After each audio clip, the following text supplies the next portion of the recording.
Okay, let's set this up.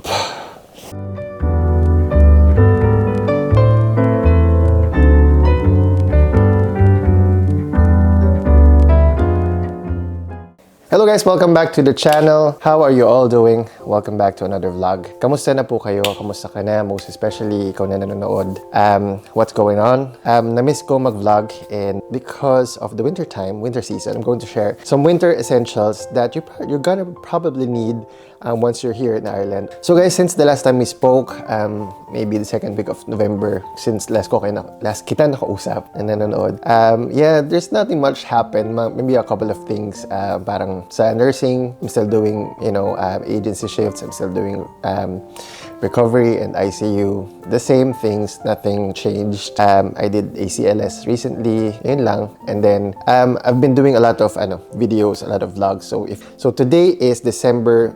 Alexa, what day is it today? Today is Monday, December 4th.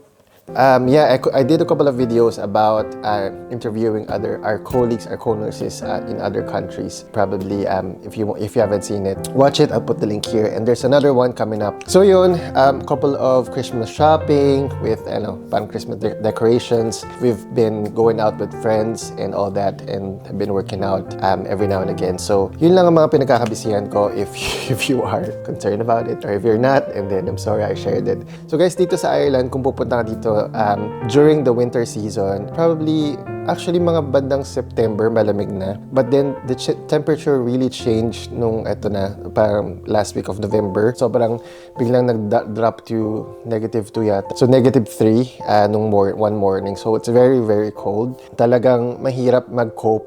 Imagine guys, nagpunta kami was April of 2018, sobrang lamig pa din, as in talagang siguro mga 14 or 15 degrees nun. Pero sobrang nanibago kami sa lamig. Sabi nung Irish na nagsumundo sa amin, she told us, "Are you guys cold?" But we're all Filipinos. 11 kami nun, 11 nurses in that batch. And then everybody was like feeling really cold. So sabi nung Irish na si Niu, sabi niya, "Are you guys feeling cold?" And then we're like, "Oh, it's very cold. It's freezing." And then she said, "Oh, this is the warmest we've had since like this for this year." Tawanan kami, oh my God. This is going to be a challenge because we're not used to that cold. And today, naglabas na ako ng mga winter essentials, and i-share ko sa inyo right now. So, meron kaming dog si Charlie, and naka-winter na rin siya, jumper. I'll show you. So, this is Charlie. Winter jumper! Hey, Charlie. Say hi to the vlog, Charlie. Say hi to the vlog, Charlie. Here, dito ko na-store ang mga winter stuff na hindi naman namin ginagamit, from, let's say, from April up to around September. So, nandito sila lahat. So, what I want to show you guys ay yung mga magagamit nyo during winter time. Guys, ang dami pala namin mga winter essentials that was put away, pero hindi naman namin usually ginagamit lahat. So, I'm going to begin with the head. Come here, up. Aso ko, masyado siyang clingy. He wants to join the vlog. Do you want to join the vlog? So I'm going to start from the head down to the footwear. Bonnet. So we have parang different thickness or different variations of bonnet. So like this, bonnets like this na merong fleece. Sukat natin siya. This really feels warm. You don't have to have a lot of them. It depends kung fashionable kayo or not. But we're not too much into fashion. We just want something to use when we need it. I don't advise you to buy all of these things when you're just coming over to Ireland. First of all, it's very heavy on the luggage. And then secondly, it's expensive. In the Philippines, it's really expensive. Except if you have a lot of money to spare. Back down to the neck, you have a few options. Pwede kang, this one was given by my sister. Dala ko siya. I brought this when I came over to Ireland. Simple scarf will do. So yan. Ganyan lang. Now, I have a few kasi syempre, I lived here for 5 years. So, this I bought it from Zara a long time ago. I bought a couple over the years. So, ito, something like that. This is supposed to be worn like this or maybe, yeah. So, yan. Ito muna sa hands. Need to have a thick hand glove. This is really thick. When it's cold but it's not freezing, you need to text, you need to call somebody, you need to, do things with your fingers. So this one is useful. So guys, moving forward, we have a couple of jackets. Here, this looks like a denim jacket, but it's really not. It's from Levi's. Ito puffy to but it's not puffy anymore kasi galing siya sa vacuum, parang napipi siya. So it was vacuumed for like a year. So I don't know, it's not really that puffy anymore. To show you what options you need or what options you have na pwede na dito sa Ireland. Yung mga heavy duty jackets, mga parka ba yun? Parka ba tawag doon? So, meron talaga siyang fleece sa loob. It's long. It's really long. Hanggang dito siya sa neutral area. Really get expensive, especially during the winter, if you're gonna buy it during the winter. So, this one I bought sa outlet. The original price was 300 euros. Nasa almost 18,000 pesos. So, I bought it like maybe for 130 euros. So, more than parang 75% drop ng price. Yan siya. Heavy duty siya. Dito, wala naman siyang wala siyang fleece dito. It doesn't have a fleece here.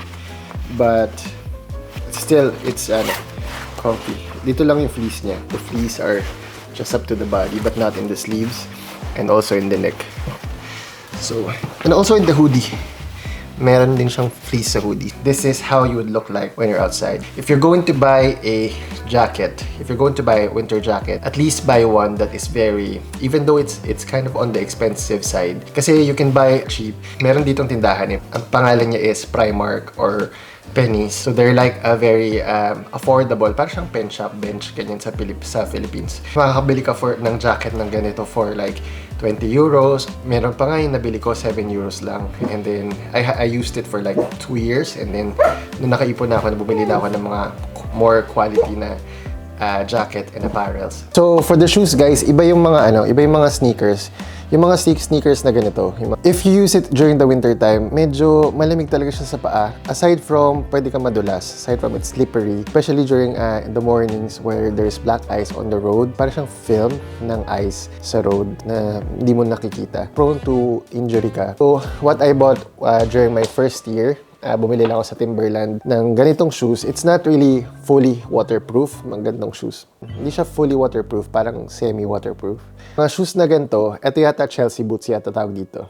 It's very useful for the winter season. Also, you can use it for casual events, mga dinner. So, kasi yung mga boots na ganito, okay din. Yung mga pang-hiking boots. Ito, nabili ko naman sa Crag Hoppers. Ito, I bought this also on sale. 350 euros yung price niya. I bought it for 150. 50% sale. And then we went there again. It was down to 75%. So the lesson learned is, the lesson that I can share to you guys is just don't buy things that are on full price. If you're lucky, you can go down to 75%, which is really a steal. The last one is, ganun pa rin. Parang ito is from Timberland din. It's just heavier. Kung okay lang sa inyo, heavier. But this is also fully waterproof. Sa loob ng bahay, sa loob ng apartment, nag-wear kami ng mga ganito, ng mga hoodies or mga jackets on Instagram, and then binili naman siya, then deliver dito. I think the company is from UK. It's called Oodie, Oodie, Oodie. Sheepskin, parang fleece pala, fleece. Sobrang warm niya. So it's really nice, it's really comfy. Chill ka lang sa winter time. And kung meron kang pet, pares kayo naka-onesie, naka-hoodie. We need a lot of things to help us adjust in this time of the year. Whatever it is, do it. We're not all built for the winter season. I like the cold, but I don't like the rain. I think what helps me during the winter time are mixtures of things. Going down to the gym at least 3 times a week para, alam mo yun, for mental health. Nakakatulong talaga siya yung pag-workout. And alam ko nakakatamad, but if you think about it, it's for yourself, it's for your future. So you have to invest in yourself. So we go out and meet friends and have dinner, get together. So this will be his first winter. He joined our family back in August. Whatever it is na makakatulong sa'yo during the winter time. I know winter can be a little bit depressing for a lot of people because it will be gloomy and then the days will be shorter. I know it's easier said than done, but hopefully, you wouldn't really let the weather or the gloominess of the day dictate how you feel. Hirap talaga pag nasa abroad and then wala yung family mo dito, wala yung relatives mo, you only have your friends whom you met here. Other than that is only yourself. Do what's best for you. Whatever it takes, don't let the cold, gloomy weather make you feel lonely and sad. If you like this video, don't forget to subscribe and hit that thumbs up button if you want to. And hopefully, makita ko kayo sa susunod pa mga vlogs ko dito sa Ireland. And let me know what you want to watch next. I hope nag-enjoy kayo sa vlog na to and see you soon. Bye!